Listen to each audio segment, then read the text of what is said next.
인사하겠습니다. 안녕하십니까? 안녕하세요. 잘 지내셨죠? 좋은 하루 되십시오. 예.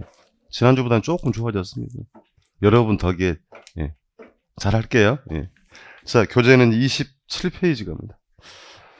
거기 목차가 나오는데 오늘 공부할 내용이 아주 중요합니다. 경제론 파트인데 2편이에요. 그러니까 2편의 1장 수요 공급 이론이라고 되어 있습니다. 수요 공급 이론은 해마다 5문제, 6문제 이렇게 항상 물어보고요. 여기가 이제 공부하고 가는 내용이 나중에 가신 3편 부동산 시장론의 접목이 됩니다. 또 그 내용이 4편 정책론에 또 접목이 돼요. 그리고 이 논리적 흐름은 8편까지 연결이 되어 가는 거니까 오늘 공부하시는 내용은 대단히 중요하다. 나중에 우리가 집중해서 공부할 파트, 그러니까 가용시간 확보하셔서요. 복습을 꼭 해야 할 분야다라고 당부드립니다. 수요와 공급 이론 이제 들어갈게요. 그러면 수요 공급 이론을 공부하는 이유는 뭐니까 하면 우리가 자, 쓸 건 없고 책 봐드릴 거니까 시장을 움직이는 도구를 우리가 수요와 공급이라고 표현합니다. 그러니까 시장을 정의해 볼게. 너무 두려워하지 말고 매일 가시는 동네 마트도 시장. 9시 땡 하고 열리는 증권시장, 채권시장도 있죠. 어찌되었든 간에 장소를 수반하든 그렇지 않든 간에 물건을 사려는 사람은 뭐라고 합니까? 소비자, 수요자, 팔려는 사람, 공급자가 만나서 거래가 이루어지고 가격이 결정되는 거 우리가 뭐라고 한다? 시장이라 하더라는 얘기입니다. 그럼 이제 부동산 시장 정의할게요. 여기 잘 보겠습니다. 우리가 공부하는 이제 부동산 시장을 정의하고 갑니다. 자, 그래서 시장은 여러분 금방 구두했던 것처럼 수요와 공급에 의해서 거래가 이루어지고 이렇게 해서 무엇이 가격이 결정되는 것을 우리는 뭐라고 한다? 시장이라 하더라는 얘기입니다. 거꾸로 물어봐요. 그럼 가격을 결정하는 건 뭐다? 수요와 공급. 자, 우리 지난주에 경제적 개념 공부했습니다. 자산, 자본 이거 한번 들어봤잖아요. 그래서 두 가지 개념 정리했어요. 소비재라는 개념을 정리했고요. 또 하나는 상품의 개념을 정의했습니다. 자, 소비하는 재화다. 무엇을 얻기 위해서? 아이, 기분이가 좋아요. 두 글자로? 효용. 그래요. 효용을 얻기 위해서 가격을 지불하는 건 소비재라고 그랬죠? 그럼 공급자가 돈을 버는 수단이다. 이윤극대화해서 팔아먹는 건 뭐라고 한다? 상품이라고 했습니다. 왜 쓴 거냐면 아파트 부동산이 여러분의 자산이긴 하잖아요. 그럼 자산은 일단 제외하고 생각하지 말고 앞으로 아파트 부동산을 소비재와 뭐로 놓고 상품으로 놓고 논리를 전개하는 겁니다. 그럼 소비재는 기본적으로 여러분의 소득이 한정돼 있다. 한정된 가운데 효용을 얻기 위해서 행동한다고 하는 거고요. 공급자는 그럼 물건을 팔 때는 비용 들어가 안 들어가요? 비용 들어가잖아요. 그럼 비용을 감당할 수준에서 이윤극대화를 위해서 행동한다. 이걸 모르고 가면 온통 뒤죽박죽 돼버립니다. 그러니까 지금부터는 소비자는 무엇을 위해서? 효용. 공급자는 이윤극대화의 행동을 하는 겁니다. 그럼 일정한 조건을 가지고 시험을 내요. 이와 같이 시험에서는 다른 조건은 일정하다라고 제시합니다. 다른 조건 일정하다는 얘기는 다른 건 고려하지 말고 주어진 조건만 가지고 답을 하시라는 얘기입니다. 커피 소비재죠. 구두로 해볼게요. 자, 다른 게 일정할 때 커피 가격이 5,000원짜리가 10,000원이 됐습니다. 가격이 상승했나요? 그것도 고민을 해봐야 되나? 가격 올랐잖아요. 그 비싸진 거 아니에요? 그러면 소비량을 늘려요, 줄여요? 줄여요. 비싸면 산다, 안 산다? 안 산. 반대로 가격이 내려가면 소비량 늘릴 수 있잖아요. 무엇 때문에? 효용을 행동하는 거니까 그대로 갑니다. 그럼 앞으로 아파트라고 얘기할 거고요. 다른 게 일정할 때 앞으로 가격은 프라이스입니다. 아파트 가격이 상승하면 비싸면 산다, 안 산다? 안 산다. 그럼 수요량은 증가한다, 감소한다? 감소한다. 여기서 이제 엉뚱한 생각을 하면 안 돼. 아파트 가격이 오르면 지금 사야지 하지 말고 자산의 성격이 아니고 지금 뭐로 이야기하고 있다? 소비재로 이야기를 하고 있는 겁니다. 반대로 그럼 아파트 가격이 하락하면 그럼 이전보다 그러면 수요량은 뭐 할 거다? 증가할 거라는 얘기입니다. 자, 그럼 그대로 읽어볼게요. 가격과 수요량은 반대 방향 진행되고 있죠. 그러면 가격과 수요량은 반대 방향이니까 반비례 관계라고 합니다. 반대로 움직였으니까 음의 관계다. 역의 관계 이렇게 표현합니다. 그럼 학자들이 이것을 뭐라고 정의하냐면 수요 법칙이다라고 합니다. 복잡하고 거창한 얘기 아니고요. 경제학자들이 사람들의 행동을 연구해 봤더니 비싸면 안 사고 싸면 산다를 뭐라고 한다. 수요 법칙. 다시 정리합니다. 합리적인 소비자의 가격에 대한 행동을 뭐라고 한다. 수요 법칙이다라고 표현하는 겁니다. 가격과 수요량 무슨 관계? 반비례 관계. 이제 공급자는 뭐로 행동한다 그랬어요? 이유는 극대화. 자, 다른 게 일정할 때 아파트 가격이 상승. 여러분이 아파트 공급자입니다. 돈 됩니까? 가격이 상승하면? 그럼 가격이 상승했어요? 공급량은 뭐 할 거다? 뭘 위해 행동한다 그랬어요? 이윤극대화. 그러니까 아파트의 공급량은 증가한다는 얘기입니다. 커피 가격이 오르면 커피 판매업자는 공급량을 늘릴 거 아니에요? 똑같아요. 아파트 가격이 하락하면 아파트의 공급량은 뭐 할 거다? 감소할 거다. 그대로 읽습니다. 그러면 이제 가격과 공급량은 동일 방향이잖아요. 뭐라고 읽으시면 돼요? 비례관계다. 잘한다. 쉽다는 얘기입니다. 자, 그러면 플러스의 관계, 정의 관계라고 하고 위에서 이 현상을 수요 법칙이라 했으니까 얘는 뭐라고 읽으면 돼요? 공급 법칙이다. 그러니까 거창하고 복잡한 얘기 아니라 그랬어요. 합리적인 생산자의 가격에 대한 행동을 뭐라고 한다? 공급 법칙이라고 표현하는 겁니다. 가격과 수요량은 무슨 관계? 반비례. 가격과 공급량은 비례. 자, 그럼 물어봅시다. 대두로 물어볼 거꾸로 이제요. 자, 수요량과 가격은 반비례 관계라고 한다. 다시 수요량과 가격은 반비례 관계라고 한다. 네, 미안합니다. 이렇게 읽으면 절대 안 돼요. 그러니까 대충 하면 안 돼. 원인과 결과를 바꿔 읽으면 절대 아니 됩니다. 수요량과 가격이 반비례 관계라는 것은 세상 어디에 없는 얘기입니다. 다시 합리적 소비자의 가격에 대한 행동을 뭐라고 한다? 수요 법칙이다. 그렇습니까? 다시 읽어보려면 가격과 공급량은 무슨 관계? 비례. 거꾸로 읽어볼게요. 공급량과 가격은 비례 관계다. 세상 어디에 없는 얘기입니다. 가격과 수요량은 반비례, 가격과 공급량은 비례 관계다. 자, 그럼 다시 한 번 더 갑니다. 우리 여기서 중요한 사실을 만나요. 가격이 공급량에 영향을 주고 있잖아요. 그렇습니까? 이게 원인이잖아요. 자, 가격이 수요량에 영향을 주고 있죠. 다시 앞으로 갑니다. 다른 조건 일정할 때 아파트 가격이 상승하면 비싸면 산다 안 산다? 그럼 수요량은 뭐하고? 감소하고 공급량은 또 갑니다. 아파트 가격이 하락하면 아파트의 수요량은 증가하고 공급량은 뭐 할 거다? 감소. 가격이 수요 공급에 영향을 주고 있죠. 가격이 수요 공급을 조절하고 있지요. 앞으로 이 개념을 자원 배분이라고 합니다. 절대적 개념이 등장했어요. 이게 뭐냐고 묻진 않은데 모름이 불편한 겁니다. 자, 가격이 수요와 공급을 조절하는 걸 뭐라고 한다? 자원 배분이라고 표현하는 겁니다. 그럼 이게 시장이잖아요. 다시 읽어낼게요. 부동산 시장이란 부동산 수요 공급에 의해서 뭐가 결정되고 가격이 결정되고 결정된 가격이 수요 공급을 조절한다는 자원 배분 기능을 수행하는 곳이다. 이렇게 여러분이 정의를 내릴 수 있어야 돼요. 자, 계속 갑니다. 가격과 수요량 무슨 관계? 반비례 관계. 그럼 얘를 이제 그래프를 한번 그려보겠다. 시험장에 그래프를 그리라고 하지는 않습니다만 원리를 정리하는 과정입니다. 두려워할 필요 없고요. 자, 0이고 앞으로 종축, 세로축이라고 읽으면 되겠죠? 가로축이고 횡축이라고 합니다. 수학적 사고와 경제학은 달라요. 수학에서는 원인을 횡축에다 쓰는데 경제학은 그렇지 않습니다. 약속을 하자. 앞으로 경제학에서는 종축에다가 원인을 기록을 합니다. 그럼 원인이 뭐예요? 가격입니다. 프라이스라고 쓰겠습니다. 그럼 횡축은 뭘 쓰면 되겠어요? 수요량입니다. 이렇게 한글로 수요량이라고 쓰고요. 앞으로 영문으로는 Q는 퀀터티, 줄여서 양입니다. 양. 발음이 안 좋아서 모르겠다 하지 말고 양은 뭐라고 한다?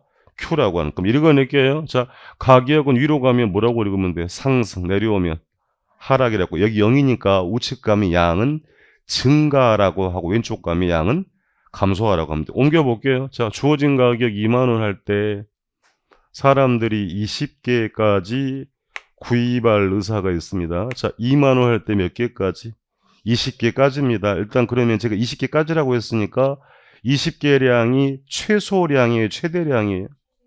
그것도 시험에 물어봤어요. 소득이 한정된 가운데 주어진 가격에서 구매하고자 하는 20개가 최대 수량이죠. 최대 수량을 말한다고 합니다. 꼭 그대로 옮겨볼게요. 그러면 가격이 상승하면 상승했지요. 비싸면 산다 안 산다? 안 산다. 잘 봐야 됩니다. 그럼 수요량은 증가 감소. 10개라고 할게요. 가격이 10,000원으로 하락했지요. 그럼 수요량은 뭐 할 거다? 증가할 거라 30개라고 하겠습니다. 자, 각 가격에 해당하는 각 수요량이 만나는 점, 세 점이 이제 보입니다. 그렇습니까? 그럼 이것 말고도 더 표기해 볼게요. 각 가격에 해당하는 각 수요량이 만나는 점을 찍으면 동일선상에 이렇게 수많은 점들이 존재하겠지요. 이 점들을 쭉 연결해서 그리고 D0, D는 디맨드 약자입니다. 얘를 앞으로 우리는 수요 곡선이라고 합니다. 저는 편의상 직선으로 표현했을 뿐이에요. 복잡하고 어려운 얘기 아니고 가격과 수요량의 반비례 수요 법칙을 그래프로 표현한 걸 뭐라고 한다? 수요 곡선입니다. 그럼 그래프를 이렇게 읽어내야 될 거니까 우측으로 점점 내려오고 있잖아요. 그럼 수요 곡선의 형태는 이와 같이 우하향 형태로 나타난다라고 표현을 하는 겁니다. 시험장에 그려라가 한 게 아니고 원리를 물어보는 거니까 가격과 수요량의 반비례를 옮긴 걸 뭐라고 하고 수요 곡선 읽으세요. 어떤 모습이다? 우하향 형태입니다. 단순화해서 보러 갈게요. 최초 기준점에서 종축이 무슨 변화? 가격 변화. 가격이 상승하면 수요량은 증가 감소. 감소 왼쪽 이동했고요. 가격이 하락하면 수요량은 뭐 한다? 증가. 그 세 점을 연결해도 동일한 모습이 되는 겁니다. 우하의 형태로 갑니다. 그럼 가격과 공급량 무슨 관계다? 비례 관계다. 자, 옮겨볼게요. 종축을 뭐라고 그래요? 행축은 뭐라고 읽으면 돼요? 공급량 Q가 된 겁니다. 자, 잘 보고요. 2만 원 할 때 20개를 공급하려고 합니다. 20개까지 공급할 의사가 있죠. 미리 봐요. 자, 20개도 그러면 공급하고자 하는 최소 수량, 최대 수량, 최대. 공급자는 만들 때 비용 들어갈 거 아니에요. 비용 감당할 수준에서 공급하고자 하는 최대 수량입니다. 동일하게 갑니다. 가격이 그럼 10,000원으로 하락했어요. 돈 된다, 안 된다? 그럼 공급량 증가 감소? 감소. 다른 건 고려하면 안 돼. 요거 가지고 이야기하는 겁니다. 그럼 공급량 10개라고 해볼게요. 가격이 30,000원 상승했습니다. 돈 되죠? 공급량을 뭐 할 거다? 증가시킬 거다. 30개 하겠습니다. 각 가격에 해당하는 각 공급량이잖아요. 만나는 점 세 점이 보입니다. 그럼 이 점 말고도 또 표기해 볼게요. 각 가격에 해당하는 각 공급량에 만나는 점을 찍어대면 동일선상 이렇게 수많은 점들이 존재하겠죠. 그럼 쭉 연결해서 S0 서플라이 약자입니다. 앞으로 D는 뭐예요? 수요 곡선, S는 공급입니다. 생긴 모습이 어때요? 읽어야 돼. 이렇게 읽어갈 거니까 우 상향이다. 그러니까 가격과 공급량 비례 관계를 그래프로 표현한 걸 공급 곡선. 공급 곡선의 형태는 우상향, 우하향, 우상향 형태로 나타난다라고 하는 겁니다. 단순화해드리려고 합니다. 기준점에서 가격이 상승하면 공급량은 뭐하고? 증가하고 가격이 하락하면 공급량은 감소하잖아요. 세 점 연결의 동일한 모습이 되는 거. 이게 지금 어려워서가 아니고 공부 처음 들어갈 때 이걸 모르고 가면 온통 머릿속이 뒤죽박죽 돼버립니다. 잘 정리하고 가는 거예요. 그러니까 가격은 다시 가격과 수요량 무슨 관계? 반비례. 왜 반비례 관계예요? 네가 그런다면서 비싸면 산다 안 산다? 합리적인 소비자 행동이라는 게 딱 몸에 딱 배워야 됩니다. 그러니까 왜 반비례 하면 안 된다는 얘기예요. 가격과 수요량 무슨 관계? 반비례. 가격과 공급량 무슨 관계? 그 왜 비례 관계예요? 합리적인 생산자 행동이다. 이걸 여러분이 딱 인지를 하고 가야 되는 건데 여기 정리가 안 되니까 온통 뒤죽박죽 돼버리는 거예요. 자, 그러면 이제 요건 오늘 안 지울 겁니다. 그러니까 공부가 어디에 지금 가는지 잘 봐야 된다는 얘기예요. 그럼 우리 공부할 거 그러면 가격을 결정하는 게 뭐라고 했어요? 수요와 공급이니까. 그럼 수요 공급이 뭔지 알아야 될 거 아닙니까? 첫 번째. 그럼 첫 번째 수요 공급의 개념을 정리할 거고요. 부동산 수요 공급이 일반 경제재와 어떤 차이가 있나요? 특징을 만나게 됩니다. 가격을 결정하는 게 뭐라고 했어요? 수요와 공급이라고 했지 않습니까? 그러면 자 다시 그러면 수요에 첫 번째 영향을 주는 건 읽을게요. 가격이죠. 제가 아파트라고 명시하면 아파트 수요에 영향을 주는 첫 번째 원인은 뭐다? 아파트의 가격입니다. 그럼 이것 말고도요. 여러분의 소득이 증가되면 그냥 해봅시다. 아파트 수요가 늘 수 있나요? 그래요? 그럼 대출 금리가 내려가면 이자율이 내려가면 이자 부담이 적어지죠. 그럼 수요 공급이 변화를 줄 수 있죠. 그럼 제가 쓰고 있는 것들을 해당 아파트 가격 아니니까 나머지는 해당 아파트 가격 이외의 요인이라고 합니다. 잘 봐야 됩니다. 수요에 영향을 주는 원인은 첫 번째 원인은 뭐다? 해당 아파트 가격이라고 했고 나머지 것은 해당 아파트 가격 이외의 요인을 공부를 합니다. 자, 그래서 두 번째 내용이 그게 수요 공급의 결정 요인이라고 해요. 그래서 그걸 왜 정리한 겁니까 하면 그러면 소득 수준 금리가 변하면 수요 공급이 변하겠네요. 그래서 뭐가 결정이 된다?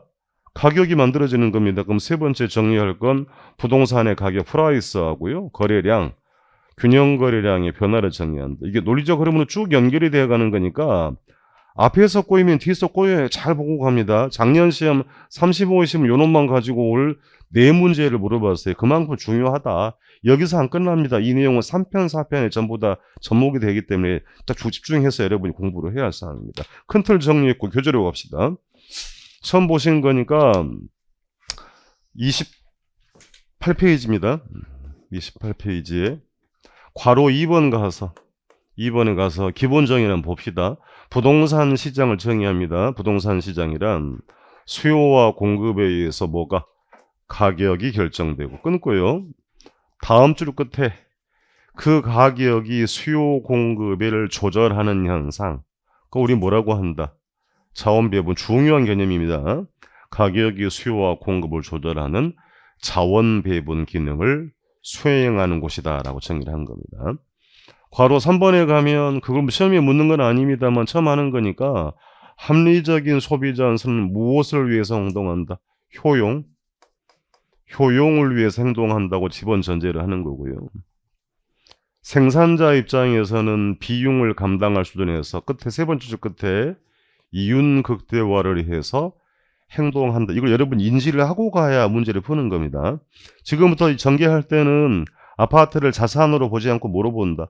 소비재로 놓고 이야기를 하는 겁니다. 그걸 인지를 하고 가야 답이 나오는 겁니다. 자, 그래서 교재 하단부에 큰 1번 수요, 영문으로 쓰면 디맨드라고 되어 있죠. 스펠링과 다 물어요. 앞으로 D0 쓰면 약속이다. 수요라고 합니다. 그럼 수요의 개념부터 정리를 하고 갈 거니까 쭉 설명드리고 책으로 확인해 드립니다. 자, 첫 번째 그러면 이제 수요의 개념부터 정리를 할 거예요. 그럼 수요의 개념을 정리할 거 정리해 봅시다. 그러면 부동산을 샀다라는 얘기입니까? 아니면 사고 싶은 욕구라는 얘기입니까? 이렇게 물어볼게요.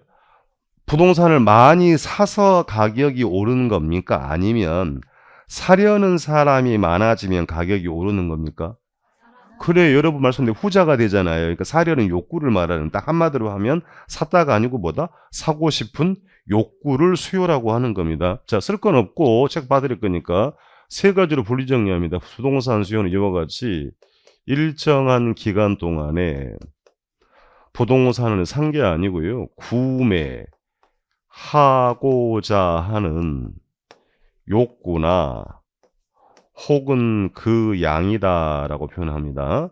쉬운 것부터 볼게요. 수요의 개념은 구매한 양이다 아니다.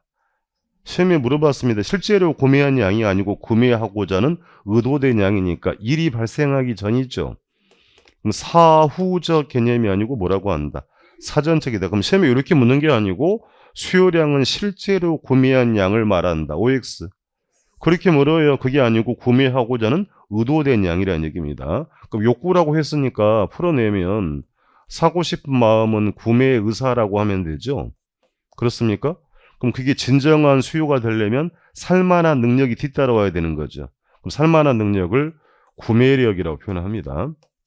표현을 바꾸자면 지불 능력이 동반된 게 진정한 수요라고 할 수 있는 거죠.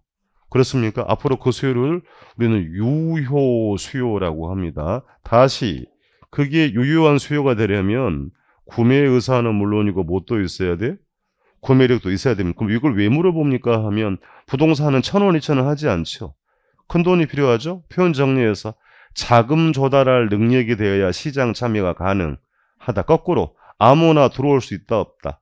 진입장벽이 있다는 얘기죠. 그래서 앞으로 부동산 시장을 완전하지 못해서 이와 같이 불완전 경쟁 시장이라고 합니다.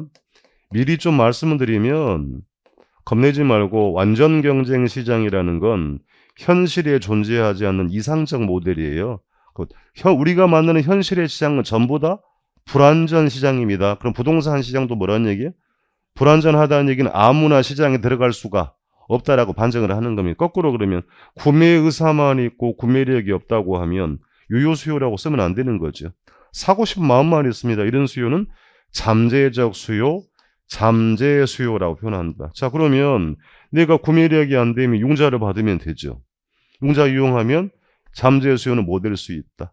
유효 수요가 가능하다라는 얘기입니다. 자, 위로 올라가서 중요한 거 보러 갑니다. 그럼 일정 기간이라는 의미를 풀고 가면 예를 들어서 일주일 동안에 한 달 동안에 1년 동안 우리가 뭐라고 그래? 기간이라고 하잖아요. 언제부터 언제까지라는 개념인가? 일정 기간에 해당하는 걸 이제 시험에 쓰는 표현으로 우리는 유량이라고 합니다. 한문인데요. 영문으로 쓰면 플로우라고 합니다. 한번 읽으세요. 뭐라고 한다고요? 플로우다. 자, 다시 갑니다. 유량이라고 등장하면 우리는 뭐라고 읽는다? 일정한 기간을 의미한다. 잘 듣고 이걸 왜 공부를 합니까? 하면 경제학에서는 수요 공급의 개념을 정의할 때 일정 기간을 명시하는 유량만 따져요. 다시 수요 공급의 개념을 정의할 때는 뭘 따진다? 유량을 따지는 건데 부동산은 여기에 대비되는 개념도 있습니다. 그럼 일정 기간에 대비되는 개념을 이제 일정한 시점이라고 한다. 그럼 시점이라는 얘기는 예를 들어 1월 1일이 현재 이렇게 명시하는 우리는 뭐라고 한다? 시점이라고 하지 않아. 그럼 기간과 시점은 동일한 개념이 아닙니다. 그럼 시점에 해당하는 건 시험에 쓰는 표현으로 저량이라고 합니다. 저수지, 저장소라고 들어본 적이 있죠? 아, 그것도 고민이 필요하신 것 같아. 저수지가 뭐예요? 이 물을 담아놨잖아요. 고정된 양 개념을 뭐라고 한다? 저량이라 한다는 얘기입니다. 그럼 영문으로 쓰면 이렇게 스톡이라고 시험에 나온 적도 있다. 제가 유시가를 보려고 쓴 게 아니고 출제 교수가 몰지각하게 한글을 빼고 스톡만 써서 시험을 낸 적이 있습니다. 사실은 스탁이라는 게 증권이라는 용어도 있는 거죠. 아닌가요? 써줘야 정상입니다. 다시 갑니다. 그러면 유량이 뭐고 일정한 기간, 저량은 뭐다? 일정한 시점. 저수지 생각하셔야 됩니다. 물로 따지면 저수지로 흘러 들어오고 흘러나가는 흐름의 개념을 뭐라고 하고 유량이라고 하고 저수지에 이렇게 고정된 물의 양을 뭐라고 한다? 저량이라 한다는 얘기입니다. 다시 갑니다. 왜 공부합니까? 경제학에서는 수요 공급의 개념을 논할 때 일정 기간을 명시하는 유량만 따지는 건데 이 부동산의 경우는 시점을 명시하는 뭣도 있다.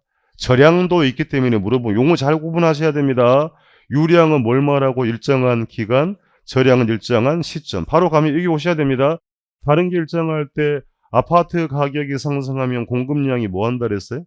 증가. 그럼 공급자가 누가 있어요? 아파트에?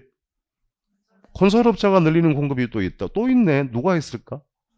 다주택 보유자는 집값이 오르면 표정 관리해야 되죠. 내 물건을 중개업소에 팔아달라고 전화할 수 있죠. 공급이죠. 그렇으면 그걸 무슨 공급이다? 이미 나와 있는 물량이니까 기존 주택 공급이라고 하는 겁니다. 이것 때문에 물어보는 거예요. 보셔야 됩니다. 자, 그래서 신규 주택 공급은 건설업자가 늘리는 거죠. 그럼 신규 주택 공급은 적시에 늘려 못 늘려? 뚝딱뚝딱 건축 기간이 필요하잖아요. 읽어야 됩니다. 신규 주택 공급은 일정한 뭐가 필요하다. 그래서 신규 공급을 무슨 지표? 유량 지표라고 하는 거고요. 그럼 다주택 보유자는 집값이 오르면 내 거 팔아달라고 중개업소에 전화할 수 있죠. 기간이 필요하나요? 전화 한 통 하면 된다는 얘기입니다. 그럼 그 물량은 이미 나와 있기 때문에 이렇게 기존 주택 공급량이라고 하는 겁니다. 말을 바꾸면 주택 재고량이에요. 이게 작년 문제라는 얘기예요. 그러니까 현재 여러분이 거주하고 있는 물량, 이미 시장에 존재하는 물량이죠. 그렇으면 그걸 뭐라고 한다고요? 기존 주택 공급량, 다른 말로 주택 재고량 한다는 얘기. 그러니까 복잡한 얘기 아니고 오늘 댁에 가시면서 뚝딱뚝딱 공사하고 있는 건 기간이 필요하니까 그게 무슨 공급? 그걸 무슨 개념이라고 하고 유량이라고 하고 사람들이 이미 살고 있는 집이에요. 이미 나와 있는 거죠. 이거요. 기존 주택 공급량 재고량 무슨 지표? 요것 때문에 자꾸 물어본다라는 얘기입니다. 이미 시장에 존재하는 물량이니까 재고량은 절량 지표다. 그럼 다시 경제 지표도 기간을 명시하는 건 유량 지표, 시점을 명시하는 건 절량 지표도 딱 간단하게 해볼게요. 그러니까 대표적으로 소득, 급여라는 건 기간을 명시하는 유량 지표에 해당한다고 합니다. 정의해 봅시다. 시급이 뭐예요? 시급이. 1시간 동안의 급여, 월급은 한 달 동안의 급여예요. 연봉은 1년 동안의 급여잖아요. 그러니까 소득 급여라는 건 기간을 명시하는 거죠. 무슨 지표? 유량 지표라고 합니다. 그럼 대표적으로 잘 보시고 인구수 부동산 가격은 시점을 명시하는 절량 지표라고 합니다. 인구는요, 이 지역에 들어온 인구 수를 물어본 게 아니에요. 여기 존재하는 수다. 휴대폰 꺼내세요. 전부 다. 졸려 죽겠다. 휴대폰 꺼내시라고. 휴대폰 꺼내세요. 검색창에 넣어볼게요. 서울시 인구수 눌러보세요. 아무데나 때리면 됩니다. 서울시 인구수 누릅니다. 얼마 나와요? 930 얼마 나옵니까? 그 위에 보시면 날짜가 나오나요? 날짜가 있지요. 언제부로? 24년 9월부로요? 조금 차이는 있을 거예요. 날짜 명시되어 있지요. 일부러 제가 검색해보라고 한 거 아니에요. 유량이에요? 절량이에요? 절량이다. 시점에서 존재하는 수를 물어본 거 아니에요. 인구의 변동분이라고 물어보지 않아요. 그러니까 인구는 현재 존재하는 수를 말하는 거니까 인구는 뭘 말한다? 읽으세요. 절량 지표에 해당한다는 거 이렇게 물어보는 겁니다. 자, 그러면 부동산 가격 나중에 우리 공부할 건데 접근은 용이하게 증권시장 공구 시 땡 하고 결정된 가격은 뭐라고 합니까? 증권시장 9시 땡 시작하잖아요. 9시 땡 하고 결정된 가격을 뭐라고 그래? 시작하는 가격이니까 시가라고 하잖아요. 일부러 모른 척 하네. 15시 30분 되면 땡 하고 끝나죠. 이거 뭐라고 해? 종가다. 그러니까 가격은 이렇게 시점을 명시한다는 얘기예요. 됐어요? 가격의 변동분이란 말은 없어요. 이렇게 막 전부 다 되는 거 아니니까 인구 가격은 시점을 명시하는 무슨 지표? 절량 지표에 해당한다. 그래서 작년에 이거 나와버려서 우리 시면 가능성은 적습니다만 앞으로 우리가 공부를 해야 할 사항이라는 얘기예요. 공부하는 배경이 있지 말고 일반 경제학에서는 수요 공급의 개념을 정의할 때는 일정 기간을 명시하는 뭐만 따지는데 유량, 부동산의 공급은 시점을 명시하는 뭣도 있다. 절량 개념도 있기 때문에 이걸 구분해서 정의라는 겁니다. 다른 말씀은 안 돼. 신규와 유량이 동의어입니까? 동의어가 아니에요. 신규 주택 공급은 일정한 뭐가 필요하니까? 기간. 그래서 유량 개념이라고 하는 거고 기존 주택 공급은 이미 시장에 현재 존재하는 물량이죠. 다른 말로 주택, 재고량. 그래서 얘를 뭐라고 한다? 절량 개념이라고 정의를 한 겁니다. 자, 여러분 교재 가서 이제 체크를 한번 해드리려고 합니다. 28페이지에 괄호 1번의 수요의 개념으로 갑니다. 그럼 수요의 정의, 첫 번째 주 수요란 일정 기간 동안에 기간 한번 동그라미 치고 재화나 서비스를 구매하고자 미줄하고 하고자 하는 욕구나 그 양이고 이어서 그러면 수요량은 다음 줄에 구매하고자 하는 최소 수량, 최대 수량, 최대 수량. 이것도 최소라고 물어본 적 있습니다. 아까 여기 보고 왔어요. 여기 한번 보실까요? 자, 다시 2만 원 할 때 몇 개까지? 20개까지. 만 원일 때 몇 개까지? 30개까지잖아요. 소득이 한정돼 가운데 구매하고자 하는 최대 수량이 된 겁니다. 동그라미 1번으로 갑니다. 수요 공급은 기본적으로 무슨 개념? 유량 개념. 용어 구분 잘 하고요. 일정 기간을 명시한다는 얘기입니다. 2번 수요의 개념은 주어진 가격에서 두 번째 줄 구매하고 하려는 의도된 양입니다. 실제로 구입한 양이다. 아니다. 아니다. 의도된 양이고 3번 유효에 동그라미 치고 그게 유효한 수요가 되려면 구매의 의사는 물론이고 따라가서 구매력이 보입니까? 구매력, 지불 능력이 동반된 게 진정한 수요다. 그렇습니까? 그럼 이어서 다음 줄에 유효 수요라고 정의를 하는 거고 마지막 줄에 구매력이 동반되지 못한 건 뭐라고 한다? 잠재 수요. 왜 밑에다 한번 쓰고 부동산은 아무나 시장에 들어갈 수 있다 없다? 한번 써요. 불완전 경쟁 시장이라는 겁니다. 차후에 또 만나요. 경쟁이 자유롭지 못해서 앞으로 부동산 시장을 우리 뭐라고 한다? 불완전 경쟁 시장이라고 하는 겁니다. 수요의 지금 개념을 정의했잖아요. 여기 보시고 그러면 공급도 똑같이 해버리십시다. 여기 볼게요. 똑같이 한번 하고 제가 책만 확인할 거니까 공급의 개념도 일정 기간에 이제 뭐로 바꾸면 돼요? 공급이니까 일정 기간에 여기 보시고 쓸 거 없어요. 공급 하고자 하는 욕구나 그 양이라고 하면 되죠. 공급도 실제로 판매한 양이다? 판매하고자 하는 의도된 양이라는 얘기고 공급도 그럼 뭐라고 하면 돼요? 유효 공급이라고 하면 되죠. 그럼 공급 의사는 물론이고 공급 능력이 동반된 게 진정한 공급이다. 시장에 아무나 들어갈 수 있다 없다? 없다. 이미 정리했어요. 부동산용 공급, 유량 공급도 있고 뭣도 있다. 저량. 신규 주택 공급은 일정한 생산 기간이 필요하죠. 유량. 기존은 무슨 공급이다? 저량. 그러니까 부동산 공급자는 건설업자뿐만 아니라 기존 주택의 소유자도 내가 이용하다가 집값 오르면 집 팔아달라 할 수 있죠. 공급자로 전환이 가능하다라고 정의를 해버린 겁니다. 교재만 이제 확인하러 갈게요. 자, 다음 페이지 29페이지로 갑니다. 29페이지 가서 맨 박스 위에 유량과 저량 비교해놨습니다. 유량이 다른 말로 뭐다? 일정한 기간에 동그라미 치고 플로우라고 합니다. 다른 용어 쓰면 안 돼요. 그러니까 한 달 동안에 1사분기라는 말이 3개월 동안이라는 얘기죠. 그렇습니까? 1년 동안에 흘러가는 개념을 뭐라고 한다? 유량이다. 의미는 알고 가야 되는 겁니다. 그래서 대표적으로 이것만 칠게요. 소득 급여는 기간을 명시하는 무슨 지표? 유량 지표.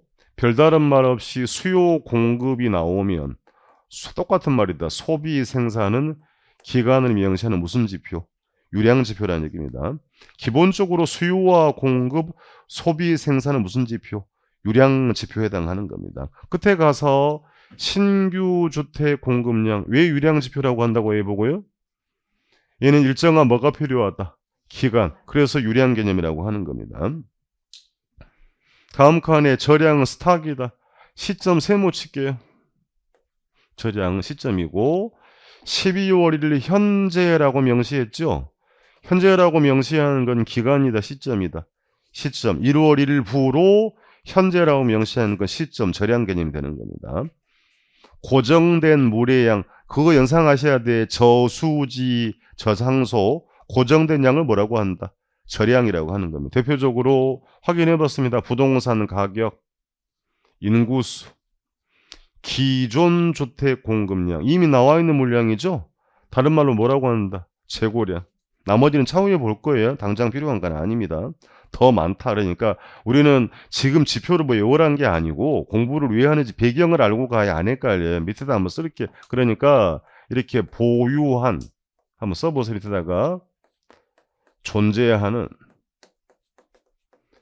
이런 단어를 써서 의미가 완성되는 게 저량 지표입니다.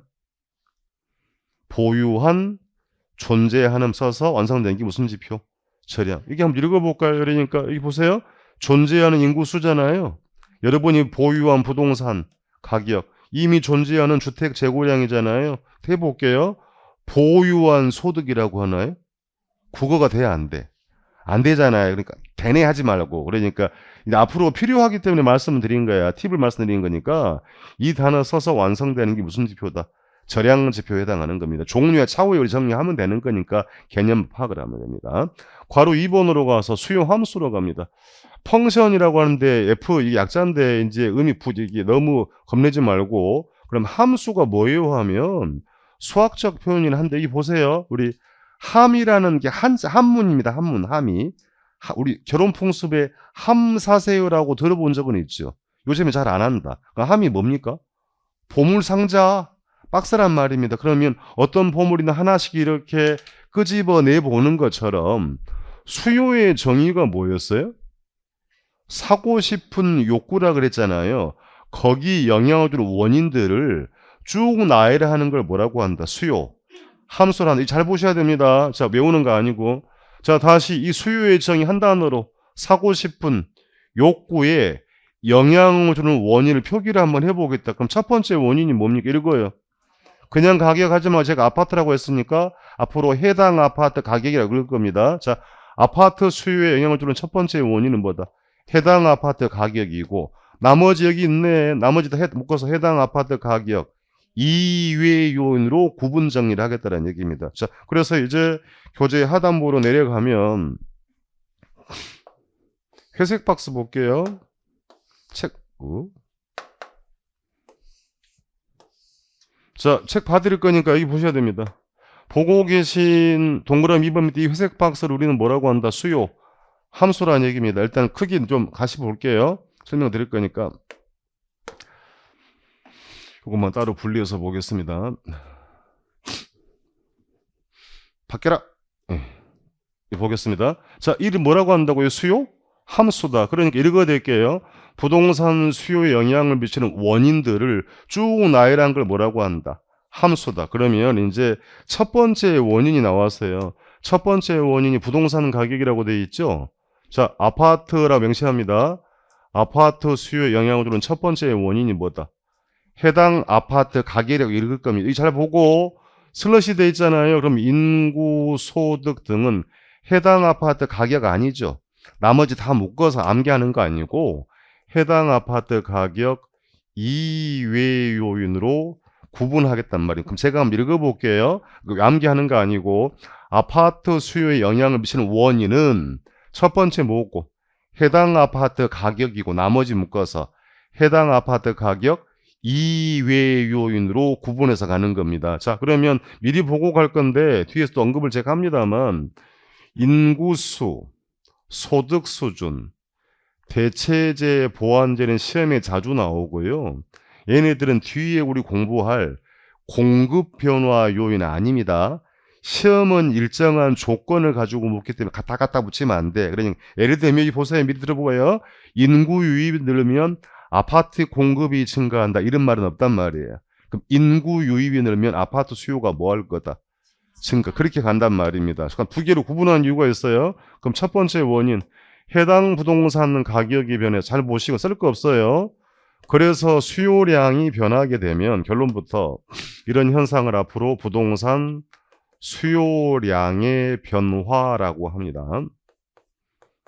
자, 그러면 초록색 글씨들 나머지 해당 아파트 가격 뭐라고요? 이 외의 요인, 나머지 외의 요인 때문에 이렇게 해서 수요량이 변함. 이제 이 현상은 부동산 수요의 변화, 아파트 수요의 변화라고 합니다. 결론부터 미리 본 건데 왼쪽에 수요량의 변화, 오른쪽에 수요의 변화는 동일한 개념일까 아닐까? 글자가 다르죠. 원인이 다르니까 구분 정리입니다. 잘 보셔야 돼. 책 봐드릴 거니까 제가 그냥 가지 않습니다. 이제 수요량의 변화부터 보러 가겠습니다. 앞에 봤던 그래프 다시 보러 가요. 종촉은 우리 뭐라고 읽고 읽으셔야 돼. 가격, 행축은 수요량 Q라고 쓰겠습니다. 자, 2만 원 할 때 20개를 구매하려고 합니다.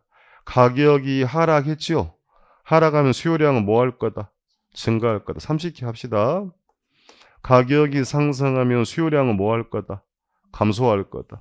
10개 합시다. 여기서 제가 또 반문할 수 있어요. 아파트가 3만 원짜리가 어디 있어요? 말 돼 안 돼? 아파트가 만 원짜리가 있어 없어요? 없어요. 중요한 정리입니다. 지난주에 부동산은 같은 거 있다 없다? 개별성이라 그랬죠. 개별성을 갖는 이질적 재화들은 원칙적으로 그래프로 분석이 용이하지가 않습니다. 제가 지금 그래프를 그리는 것은 이상적인 모델 완전 경쟁을 가정해서 분석 도구로 쓰는 거예요. 그러니까 다시 부동산은 동질의 재화가 있다 없다? 없잖아요. 개별성이라 그랬죠. 그렇지만 동질의 재화를 가정해서 그래프를 그려서 분석을 하겠다는 얘기입니다. 자, 다시 그래서 이제 각 가격에 해당하는 각 양이 만나는 자 우리가 이거 연결 조금 전에 그리고 왔잖아요. 이렇게 하향하는 모습이었잖아요. 그렇습니까? 다시 확인합니다. 이제 그래프 보고 읽을 거예요. 종축이 무슨 변화입니까? 그냥 가격 하지 말고 제가 아파트라고 명시해서 해당 아파트 가격이라고 읽고, 횡축은 무슨 변화? 한글로 읽어요. 수요 양의 변화입니다. 그럼 최초 여기 A점이고요. 여기 B점 할게요. C점 하겠습니다. 자, 그러면 D0 수요 곡선은 가만히 있는데 A점이 어디로 가고 있나요? B로. A가 어디로? C로 가고 있잖아요. 그러니까 수요 곡선상에 얘를 뭐라고 정의할 거냐면 점 이동했죠. 그 수요량의 변화는 동일한 곡선상 이와 같이 점의 이동으로 나타난다. 이렇게 지문으로 물어보는 겁니다. 그래프를 그리라 아니고요. 읽을게요. 해당 부동산 가격이 변하면 무슨 변화? 수요량이 읽어요. 곡선상의 무슨 이동? 점의 이동으로 나타난다라고 하는 겁니다. 그러면 나머지 이제 인구, 소득 다 묶어서 뭐라고 한다고요? 이외의 요인 변화로 양이 변하면 이제 요인 이제 보러 갑니다. 이제 자, 그래서 이제 잘 봐야 돼. 여기서 버벅거리면 이제 답 안 나옵니다. 자, 종축은 뭐라고 하고 가격, 행축은 뭐라고 하고 수요, 양. 다시 그릴 거예요. 자, 2만 원 할 때 20개를 사려고 합니다. 가격이 하락하면 수요량은 뭐 할 거다? 증가. 상승하면 수요량은 뭐 할 거다? 감소한. 그래서 다시 만나는 점들을 연결해서 최초의 우하향하는 수요를 그렸습니다. 되셨어요? 잘 보고 이제 그럼 이제 갑니다. 지금부터 3만 원 할 때 몇 개를 사려고 했어요? 10개를 사려고 했잖아요. 이제 물어봐요. 그럼 여러분의 소득이 늘어났답니다. 그럼 아파트 더 살 수 있죠. 그럼 수요는 증가할 수 있다. 구두로 답했습니다. 그러면 자, 이 점보다 오른쪽의 점이 양이 뭐 하고 있나요? 횡축이 양이라 그랬잖아요. 자, 물어봐요. 동일 가격이죠. 가격은 변했어, 안 변했어? 동일 가격이어도 소득이 늘어나면 수요량이 뭐 할 수 있다? 증가할 수 있다. 2만 원 할 때 몇 개를 사고 싶었어요? 20개를 사고 싶었는데 우리 공부하면 응용 한번 해봅시다. 아파트 주변 환경이 좋아. 지하철이 4개나 들어오는데 사러 가야 되죠. 아파트 수요가 증가한다. 그렇습니까? 그게 지금 제가 말하는 게 주거 환경이 변했죠. 해당 부동산 가격입니까? 다른 요인이란 말입니다. 그러면 이 점보다 오른쪽 양이 뭐하고 있다? 증가한단 말입니다. 10,000원 할 때 몇 개 사고 싶었어?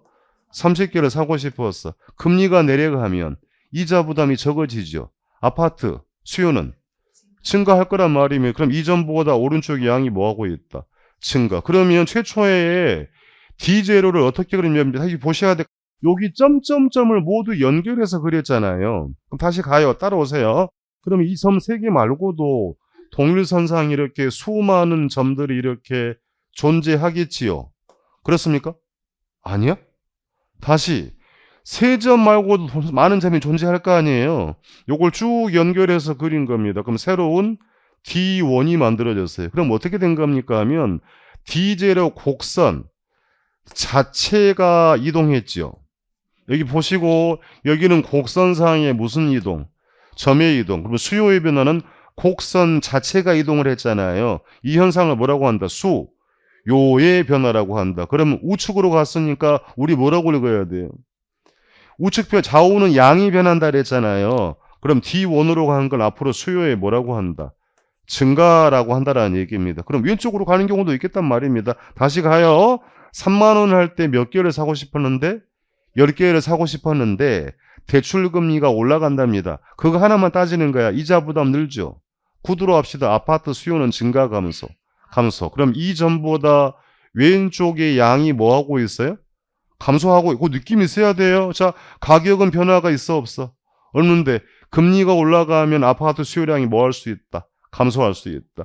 2만 원 할 때 몇 개 사고 싶었는데 20개. 거래세, 세금 부담이 늘어난다고 하면 그 원인 때문에 아파트 수요가 감소할 수 있죠. 그렇습니까? 그럼 이 점보다 왼쪽 양이 뭐 하고 있다? 감소. 다시 여기보다 왼쪽 양이 적죠. 똑같아요. 수많은 점들이 존재할 텐 이 점을 쭉 연결해서 그린 게 D2. 곡선 자체가 어디로 갔어요? 좌측으로. 그럼 이게 뭐라고 하면 돼? 수요의 감소라 한다는 얘기입니다. 그렇습니까? 다시 곡선 자체가 우측 가면 수요의 뭐라고 하고 증가, 좌로 가면 수요의 감소라고 하면 이제 물어봅니다. 진지하게 물어봐요. 그럼 이 수요의 변화는 수요량이 변했어요? 안 변했어요? 저기 보고 읽으면 안 되지. 한글이 아니고 그래프를 봐야 돼. 조금 전에 여러분은 뭐라고 읽었는데 증가 감소라고 읽었지 않습니까? 자, 확인하러 갑니다. 잘 보세요. 버벅거리 만들기서. 자, 여기 2만 원 동일 가격이죠. 2만 원 같잖아요. 동일 가격에서 잘 보시고 좌우로 이렇게 양의 변화가 있어 없어? 양 변했잖아요. 양은 변한 건데 다만 정의를 뭐라고 한다? 요의 변화라고 합니다. 다시 갑니다. 해볼 거예요. 소득 수준의 변화로 동일 가격 수준에서 이와 같이 수요량이 변화하는 경우를 부동산 수요량의 변화라고 한다. 라고 읽으면 절대 안 된단 말입니다. 이게 뭐라고요? 요의 변화다. 그러니까 말장난이 아니고 원인이 달라서 구분 정리를 하는 거예요. 해당 아파트 가격의 변화면 무슨 변화라고 읽고 수요량의 변화, 곡선상의 무슨 이동, 점의 이동. 그럼 해당 아파트 가격이 아닌 이외의 요인 때문에 읽어요. 곡선 자체가 이동했죠. 다시 동일 가격에서 양변화 있어 없어요? 양변화 없어요? 양변화 있잖아요. 양은 분명히 변했다고 해요. 다만 정의를 뭐라고 한다? 요의 변화. 여기서 버벅거리면 이제 앞으로 못 나갑니다. 여기서 많이 어렵다고 느껴요. 그러니까 제가 일부러 풀어드렸고 이렇게 설명드린 데 없어. 그냥 외우라 그래. 학생들한테. 그러니까 뭐 남는 게 없단 말이에요. 그러니까 동일 가격에서 분명히 양 변했지요. 양 변은 다만 정의를 뭐라고 한다? 요의 변화. 쉽습니다. 이제 나머지는 뒤에서 다룰 거니까 여기 볼게요. 인구, 소득, 대체재, 보완적을 다 뭐라고 한다고요? 해당 부동산 가격 2. 그럼 수없이 많은 원인이 있을 건데 다 안 물어본다. 주로 요놈 가지고 시험을 물어본다라고 보면 됩니다. 암기하는 건 아니란 얘기예요. 자, 그러니까 해볼게 쉽게. 인구 유입이 늘고 소득이 증가되고 빌라보다 아파트를 더 좋아한다면 아파트 수요는 뭐 할 거다? 증가. 곡선이 어디로 이동? 우측으로 이동한단 말입니다. 그럼 금리가 올라가고 거래세 부담이 늘어나고 주거 환경이 약화되면 그 아파트의 수요는 뭐 할 거다? 그럼 어디로 이동? 좌측. 그래프로 물어본 적도 있어요. 그러니까 저걸 암기를 하지 않고 개념 정리를 해서 내 걸로 소화를 해야 될 거 아닙니까? 암기를 하신 분들은 암기하는 방법을 해가지고 2달만 지나면 어떻게 돼? 또 반납이야. 그건 필요 없어요. 그러면 안 돼. 그러니까 암기량을 줄이고 내 걸로 정리해서 지속성이 있어야 될 거 아니에요. 그래서 제가 원리를 그만큼 중요하게 강조로 보는 겁니다. 자, 이제 교재로 확인하러 갑니다. 29페이지 괄호 2번 수요 함수에 대해서 너무 부담 가질 건 아니고, 자, 그래서 29페이지에 동그라미 2번 거기다 표기 한번 하세요. 그러니까 전체를 뭐라고 한다고? 수요 함수다. 첫 번째 원인이 뭐다? 해당 부동산 가격. 이게 아파트라고 써도 관계없습니다. 밑줄하고 요놈만 끄집어내서 한번 써요. 우리 뭐라고 한다? 수요 양의 변화입니다. 해당 부동산 가격이 변해서 수요량이 변하는 걸 수요량의 변화라고 하고, 그럼 나머지 다 묶어서 해당 아파트 가격 2 외의 요인이라고 하는 겁니다. 이로 인해서 양이 변하는 현상은 뭐라고 한다? 요의 변화라고 합니다. 뒤에 가면 자세히 볼 겁니다. 자, 그래서 여러분 읽어야 돼요. 이제 지금부터 부동산 수요에 영향을 미치는 요인은 첫 번째 원인이 뭐다? 해당 부동산 가격과 나머지 해당 부동산 가격 이외의 요인으로 구분해서 읽어내야 되는 겁니다. 동그라미 1번 가서 함수의 정의를 물어본 적도 있어요. 그러니까 수요 함수란 딱 끊고 어떤 부동산에 대한 수요와 딱 끊으세요. 그 부동산에 대한 수요에 영향을 미치는 요인들과의 관계를 나타낸 걸 뭐라고 한다? 수요 함수다. 이 개념은 33회 기출지문입니다. 부동산의 수요에 영향을 주는 요인들을 정리한 걸 뭐라고 한다? 수요 함수라고 한다. 내려와서요. 그러면서 괄호 동그라미 2번 맨 밑에 세 번째 줄입니다. 가셔가지고요. 즉 부동산 수요에 영향을 미치는 원인은 딱 끊고 해당 부동산 가격과 구분하세요. 해당 부동산 가격 2 외 요인으로 구분할 수 있죠. 그렇습니까? 요걸 읽었어요.